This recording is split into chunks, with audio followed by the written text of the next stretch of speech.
drone came down crashing in front of all these kids.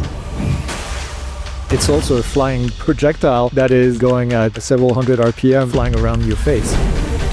Greg Reverdiau, a leader in the intersection of traditional aviation management and the rapidly growing drone industry, managing flight training programs, leading UAS education at the helm of the Pilot Institute.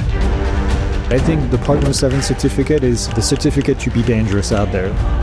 How can agencies move beyond basic certification to cultivate truly competent and operational ready drone pilots? What would you say? I think the standards like NIST, where you have to do certain things, you can check them off in a certain amount of time, that is a true measurement of being proficient, in my opinion. But at one point, you have to do more. You have to... Welcome to DroneCast, rethinking public safety one drone at a time, a podcast by DroneSense. We explore real-world applications of drones in emergency response, offering a close examination of evolving trends in drone technology and its impact on public safety. I'm your host, Joe Kearns. And hey, as you're listening, I'd love to hear from you. Maybe there's a story or a challenge from your own experience that resonates, or is there a topic you'd like me to cover in future episodes? Reach out to us on LinkedIn by searching for DroneCast, rethinking public safety one drone at a time, or visit dronesense.com/DroneCast to share your thoughts. Your feedback helps shape the show, and you might just inspire our next episode. Now, let's dive into today's conversation on advancing public safety through drones. Welcome to DroneCast. Today, we're honored to have Greg Reverdiau with us today, a leader in the intersection of traditional aviation management and the rapidly growing drone industry. With over a decade of experience in managing flight training programs, leading UAS education, Greg is now at the helm of the Pilot Institute, where he's helping thousands of drone pilots gain the knowledge and skills they need to succeed in this evolving field. Greg's career spans from his early days in manned aviation management into his influential role into academic UAS programs, including his time as the program chair at the Embry-Riddle Aeronautical University. As co-founder of the Pilot Institute, Greg has worked tirelessly to provide top-tier online training and certification for both manned and unmanned pilots. Today, we'll dive into Greg's extensive experience, his vision for drone training in the public safety, and his insights on how unmanned systems are transforming the aviation industry. Welcome to DroneCast, Greg. It's great to have you. Thanks for having me, Joe. I'm super excited about the conversation. Well, good stuff. I mean, this is just, I have to say, this is twofold, having both of us have this conversation. Way in the past, I've used a lot of your training programs on my own accord to gain a Part 107. So such a great moment to have you here. Real excited about this. Well, let's go ahead and dive into some of these opening questions. Greg, with such a strong background in traditional manned aviation management, what first drew you to the world of unmanned aerial systems, or UAS? You know, it's funny, the Phantom 4 just retired, the Phantom line retired. Well, that's kind of what brought me into the drone world. I bought the Phantom 1 when this thing came out. It was just so cool. You know, having flown airplanes for a long time, going on 22 years now flying airplanes, having this view from the air, this eagle view that you can really only get from an airplane, all of a sudden you could get it from this drone on this controller, and you could go and fly pretty low, which I can't do with my airplane. It was just such a freeing moment, and it was just so exciting to be able to do this for almost for free, right? It's so expensive to fly airplanes, to rent an airplane, and there's a lot of areas you can't go. And so this was just a great way for me to transition. And then as soon as I flew these things, I was like, man, there's got to be a way to educate pilots. I knew this was going to be a big thing. And of course, I wasn't the only one. We all knew as soon as we flew that this was going to be the future. And I wanted to bring my knowledge of aviation to drone pilots and be able to share what I had learned over the years to make sure that we were all sharing the airspace. That still is my goal today, is make sure that we all share the airspace. That's great. And now you're experienced in manned aviation. How did it influence the way you approached drone training and operations? You know, manned aviation has been around for so long. If you think about 60, 70 years at least that we've been doing something really solid with manned aviation. And why relearn everything that we've learned there? There are so many things that we can transfer over to the drone side. A drone is an aircraft. You know, if it's a fixed wing, if it's a multi-rotor, it flies in the airspace and it is just like an airplane. So this was a kind of an easy transition in a way to go ahead and talk about drones to people in general. And, the flight controls are a little bit different, but overall, the ecosystem is still the same. I always say something, and I think you're hitting on it too. It's that first moment when you get that drone up in the air, it's that perspective that you get, right? And I mean, sure, like manned aviation, obviously, but you get this second world that's closer and more approachable. I still remember that first flight moment. And I'm sure your experience was the same. Oh yeah. And then as a flight instructor, I used to just spend time looking outside the window just to see the ground. There are things that you just see completely differently from the air. A funny thing, I grew up in a different country. I grew up in France, and I went back to visit my parents. I lived there at their house for about 16 years. And I flew my drone over there, and I had never seen my little village in that bird's eye view ever in the past. And all of a sudden, you get a completely different perspective of where certain houses are, certain, points are that you just grew up around, and it just looks completely different. So that was a couple of years ago, and that was just really eye-opening for me, the power that drones have getting this perspective. That's awesome. I share this with you too. I remember getting up in just a park nearby my house, and I was like, whoa, I didn't know they shaped this in sacred geometry. They did this pattern here. How would I ever know this? And it's that perspective. That's awesome. Love it. Now, you've played such a pivotal role in shaping UAS education, both in the academic level and through Pilot Institute. How do you see the role of education and structuring training evolving in the drone industry, particularly when it comes to public safety applications? I mean, education is everything, right? We have to spend our first few steps when we fly the drones. We have to do it with somebody or a team that knows what they're doing. This is what's going to shape the way that you operate in the future. So I often I go to conferences, right? And there is a track on how to do this and how to do that, but there's really never an educational track or training track. Training is always kind of secondary when we think about it. So I want to make sure that folks go and do the training as the number one, the very first thing that you should be doing in your department. We're talking about public safety, right? This should be the first thing that we do is we put people through training. We don't just give them a drone. We actually give them some ground training first to explain to them the rules and explain to them, how this is going to work. And then we can do the hands-on training. But there's so much that needs to be done on the ground first before we even get up in the air. We have so many regulations these days.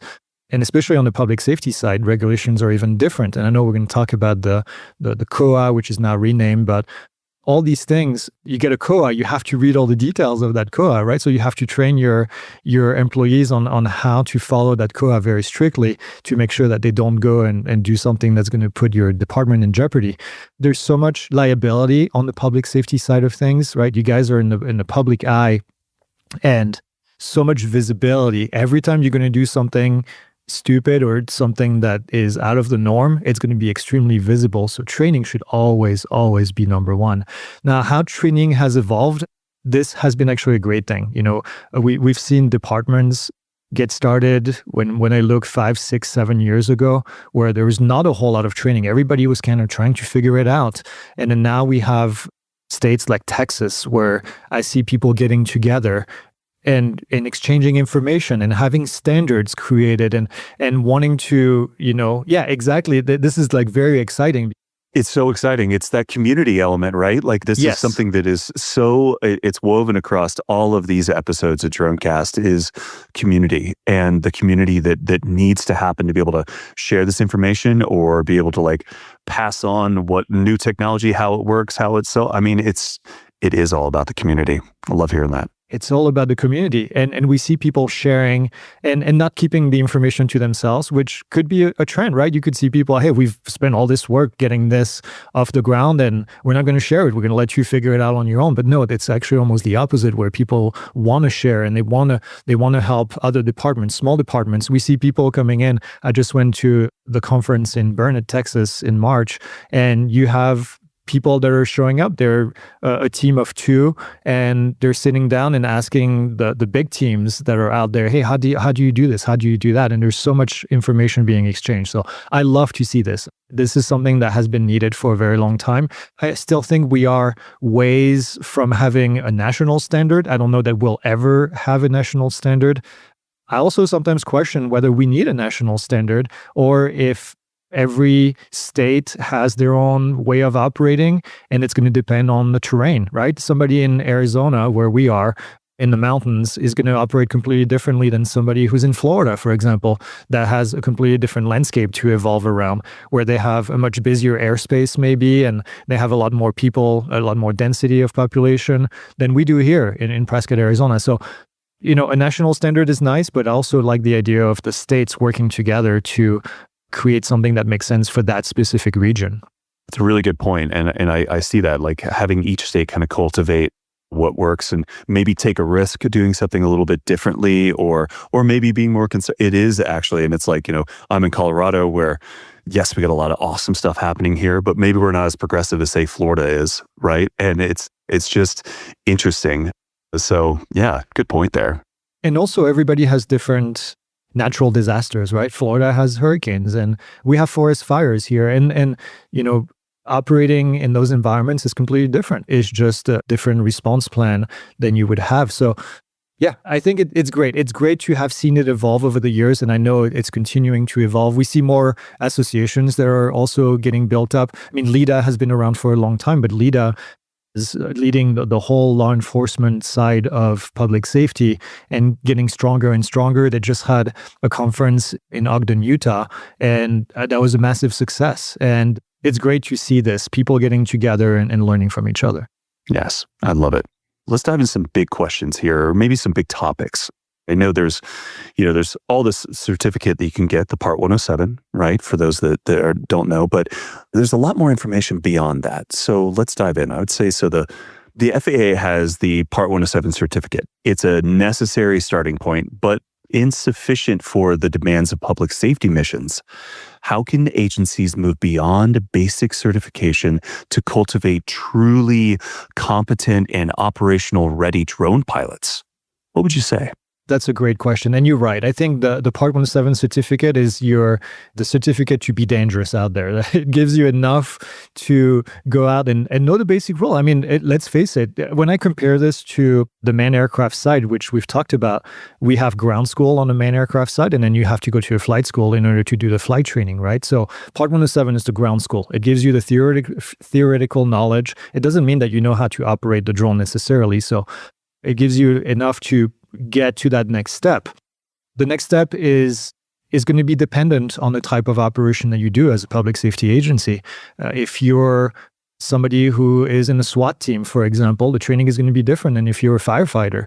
And so that training has got to be catered to the type of operation that you do. And that's why it's a bit more difficult sometimes to provide this training for operations like us, because it is very specific to the type of operation that you do. And NIST has done a great job. We haven't talked about NIST yet, but NIST has done a great job at creating standards that can be applied, I think, across the board on the public safety side of things. Not only public safety, by the way, on the commercial side of things as well, but it's a repeatable way to measure progress, to measure proficiency, and to create like standards for a department. So I would highly recommend that folks that are starting or that are looking to take it to the next level, if they're not using NIST, to go look into NIST, because it's something that we should all get behind. Personally, I think the FAA should adopt NIST standards and have them as part of somewhat of a check ride kind of thing that goes along with Part 107.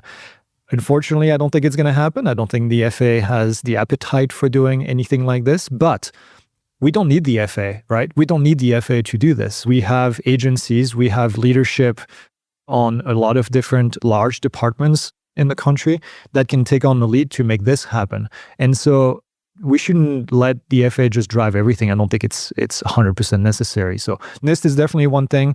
And then get trained on aircraft-specific platforms. So if you're flying a DJI, if you're flying a Skydio, if you're flying something else, it's all going to look slightly different. You have to be familiar with your aircraft. Again, I go back to my manned aircraft training, right? If I'm flying in the Cessna 172, I'm getting a checkout from an instructor for several hours to get familiar with that aircraft. I know the checklist, I know the performance, I know what the aircraft can and can't do, and I'm going to fly it safely after a few hours. Well, the same thing should happen.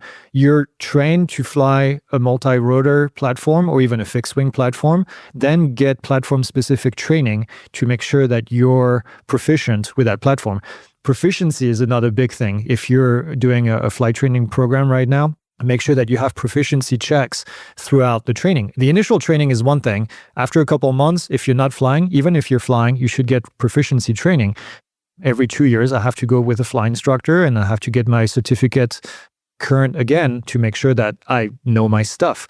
We should have the same thing in drones. I would even say in drones, we should do it more often. We should do it every year. We should have a recheck. If you have a public safety department, you should have a recheck every year, because chances are your pilots are not flying every single day, and these skills, they deteriorate pretty quickly. So platform-specific training, be able to handle the aircraft in emergency situation, it's also a big thing. Like, what do you do? There was a video that came out of this conference. I don't remember which conference it was, but I think it was in England, actually. I saw that on LinkedIn. They were flying indoors, and then a bag or a leaf or something went on the lens of the drone, right? And they were flying FPV indoors. And imagine that this is a real life mission. You have somebody stuck in the house maybe, and you have to do overwatch, and all of a sudden you get something that blocks the view of your camera. Well, they were smart enough that they knew where they were, situational awareness. They dropped the aircraft a little bit closer to the ground. They got that wind draft from the ground, and they were able to remove the object from in front of their lens. Quick thinking, but those things you only get when you practice, when you get out there and you do different scenarios. And so, yeah, sorry, long-winded answer, but I think all these things need to be put in place. Quick break to highlight whether you're flying, sharing, or managing your drone program. DroneSense has everything you need. It's hardware agnostic, so it works with a variety of drones, sensors, and other hardware, giving you ultimate flexibility. And with the ability to collaborate across agencies securely, DroneSense helps you scale from one drone to 100 plus, supporting you in everything from routine calls to disaster response. To learn more and get started, check out the link in the description. I 100% agree with you too. And for one, I mean, like, right, even just that moment of, hey, here's a very high stress situation that you need to perform optimally. Here's the drone that you had training on 6 months ago, go. And like, you have to be ready, and very ready. And then, like we were talking about this before, even before this podcast, we were talking about the increase of technology right now and how it's just blowing up. And there's so much going on that you have to constantly be training or flying and so on. And sure, maybe some video game training is okay, but no, I mean, you got to be out in the field and in seeing these real life scenarios. And I mean, I know you and I have had a lot of flight experience and understanding what happens when maybe one prop fails or birds go after it, or maybe a whole swarm of bees decide to swarm your drone. All sorts of random real life scenarios that you have to have that situational awareness and just muscle memory sometimes, right? And knowing and picking up each controller. Maybe it's from the same manufacturer, but the toggle is this way, or the control is a little bit shaped differently. So you have to have that real world scenario. I have a great example on the muscle memory thing. We have a robot dog, which I know some agencies have out there as well, right?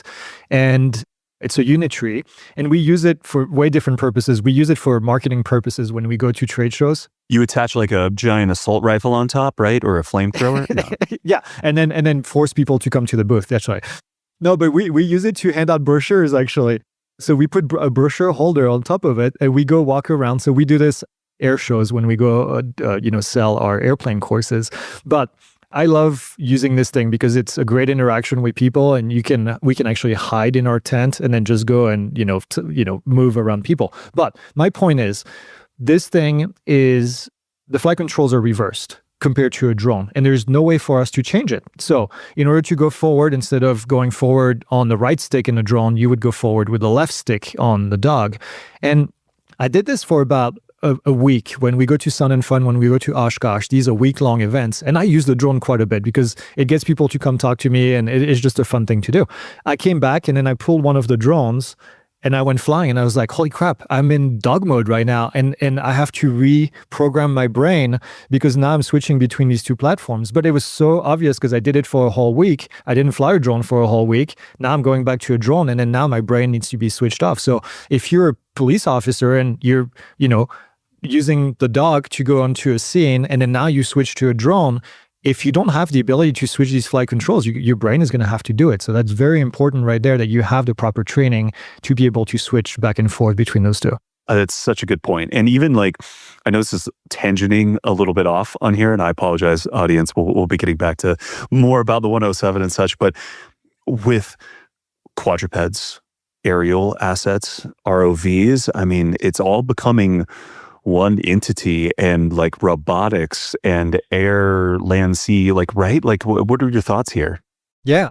Absolutely. And I think we see units now, especially with the dogs, they're becoming the quadrupeds, I guess you can call them. Anytime I get a chance to say that word, I try to. Quadruped. It's good. I like that. I like that a lot. But they're becoming so capable. We saw the ones now. Unitree has the one with the wheels, and oh my God, it is so amazing what this thing can do. We drove one in Texas. They had one because we've had the dog forever, and then now I get to try with the wheels, and it is so capable, and it can go in terrain that the dog could never go into. So it is only a matter of, and they're becoming very affordable as well. The smaller ones are only a couple $1,000s, which is really nothing. They're cheaper than most blue UAS drones that you find out there. And so we're going to see them more and more. Man, I wish you didn't tell me that. I'm actually going to start looking this up because I've wanted one so bad to out here in Colorado to just go hiking with me and just. Oh yeah, the Unitree dog I think is like $3,000, and people are always amazed when we say that. But I think we'll see more and more departments using them because it becomes an additional tool that you have available and that you can take inside of a house. It can go up the stairs so easily now, and then just go in and look around, probably even quicker than a drone, quite frankly, in some situations. So. It's a great additional tool. As far as the underwater robots, they're becoming easier to fly, or I guess they call them fly, but to operate. But in the past, I know I've tried a couple of them, and coming from the drone world, it was very difficult for me to just be able to navigate underwater because it's a completely different medium where gravity doesn't have as much of a play. So it was really interesting to see how things were moving around. But yeah, we'll see more of these for sure in the future.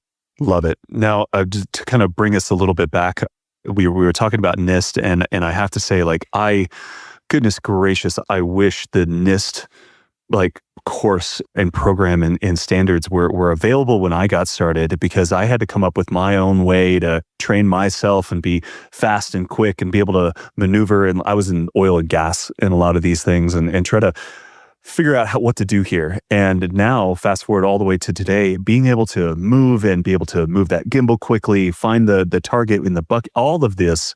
I mean, you can't see it, but if you look outside, I have a NIST course set up in my backyard for fun, because it's fun. And it also gives, when you're training like friends and showing them maybe how to fly, it's a whole opportunity. It's the real life video game in its own way. And it's not just for public safety. It's for commercial. It's for all of this. It's just a great way to really learn how to use your unit and so on. So awesome. But hey, all right. So with agencies like practically implementing NIST standards or similar proficiency frameworks with their training programs, what are some benefits or challenges you see with this?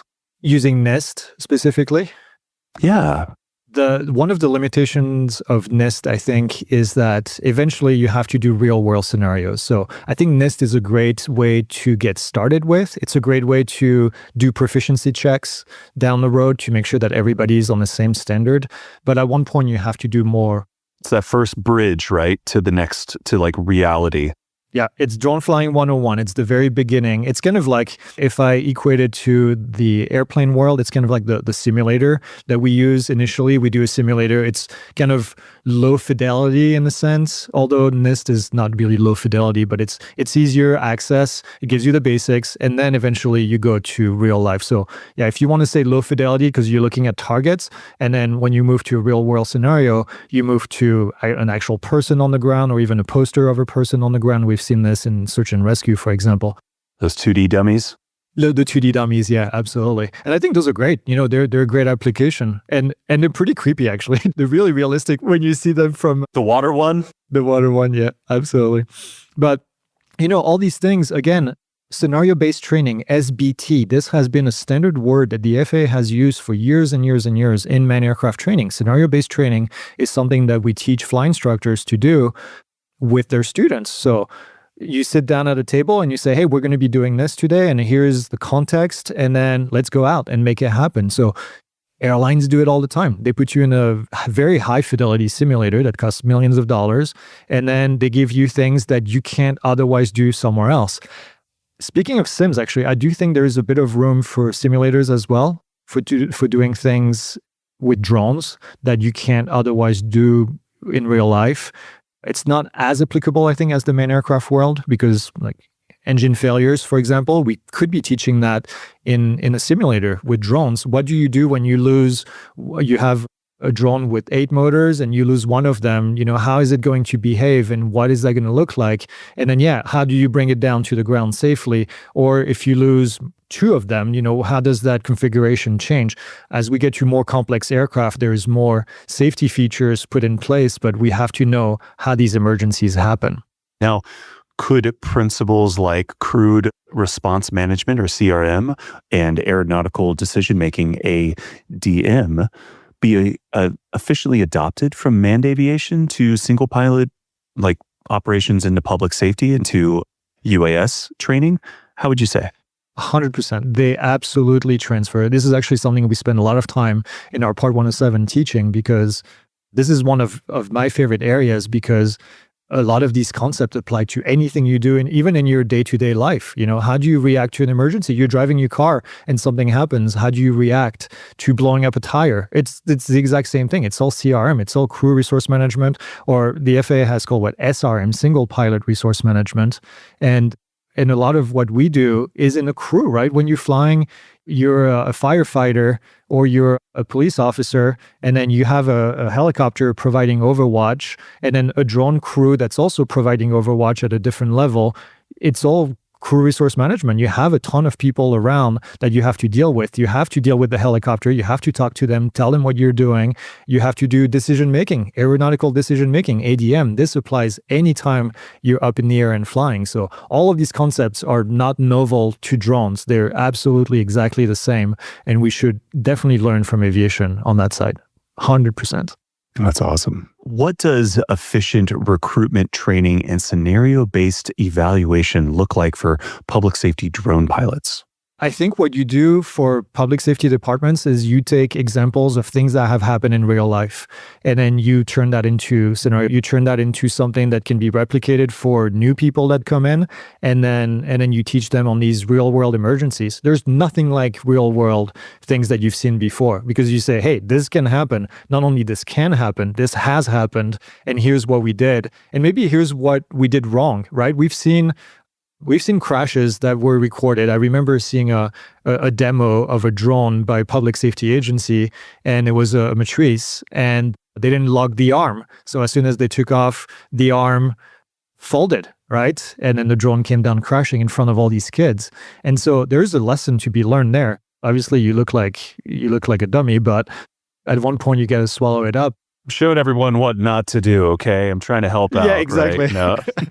But checklists, this goes back to checklists, for example. Checklist usage is such a big thing in manned aircraft aviation that every time you pull out a drone, you should have a checklist. We have a checklist in our more complex drones that we pull out, and then we have a person reading the checklist and then a person verifying. It's a 2-person operation, but some of these more complex drones, especially the ones that we built, where you have to follow that procedure. It's not a DJI drone, right? DJI are very easy. Most simpler drones are very easy to operate, but when you get to something like a matrice that you have to assemble before you take off, you gotta have that checklist, and you gotta have a secondary person that goes back and verifies, and that prevents, what I just mentioned.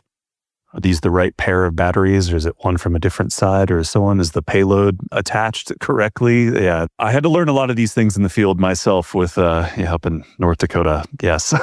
I've had students put propellers on the Phantom 4 and don't twist them. And then as soon as they spool, the prop goes flying, and you're like, oh, what just happened? And sure enough, that's a learning moment, but it's also a flying projectile that is going at several hundred RPM, just flying around your face. Circles us all the way back to meaningful training and all the excellent work you're doing here with the Pilot Institute. So another call out. Now, how can proficiency be measured meaningfully beyond simply passing a test or logging flight hours? So that's a really good question. In my experience, flight hours is not always a good predictor of proficiency or of how good of a pilot you're going to be. You could be flying what we call junk hours of just taking off, landing, doing a couple of orbits, and then coming back down. You could be doing this for 100 hours, or you're going to be as proficient and as good of a pilot as someone who's done a variety of things during those 100 hours. This is actually, again, I hate always going back to the manned aircraft world, but it's the same thing on the manned aircraft side, right? To become an airline pilot, you have to have 1,500 hours. Are you going to hire the person that flew a Cessna 150 and did just burn holes in the sky for 1,500 hours? Or are you going to hire someone that was flying aircraft around the Grand Canyon and doing tours with people? Or there's different quality, right, in the amount of flight hours. So again, kind of going back to NIST, right? You have NIST, you have standards, you have things that you need to accomplish within a certain amount of time, and that's your proficiency right there. And then checking a number of hours, you could be going out for an hour and doing a couple maneuvers.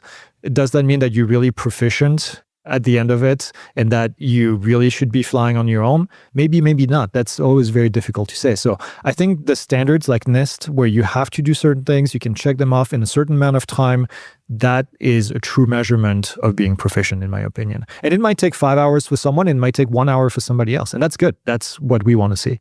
Thank you again, Greg. That was a fantastic conversation filled with practical insights and real-world takeaways. From the importance of continuous training to the impact of community and standards like NIST, you shared a lot of valuable perspectives. And for those listening, there's more to come. Be sure to stay in for part 2, where we will continue the discussion and take an even deeper dive into drone operations and industry trends. Until then, fly safe, stay curious, take care. And that's a wrap for today's episode of DroneCast, rethinking public safety one drone at a time. I hope you found today's conversation insightful and thought-provoking. As always, we want to hear from you. What do you think of today's topics? Do you have any questions or suggestions for future episodes? Don't forget, you can reach out to us on LinkedIn at DroneCast, rethinking public safety one drone at a time, or head over to DroneSense.com/DroneCast to share your thoughts and get more content from the show. If you enjoyed this episode, please consider subscribing, rating, and sharing it with others who are passionate about the future of drones and public safety.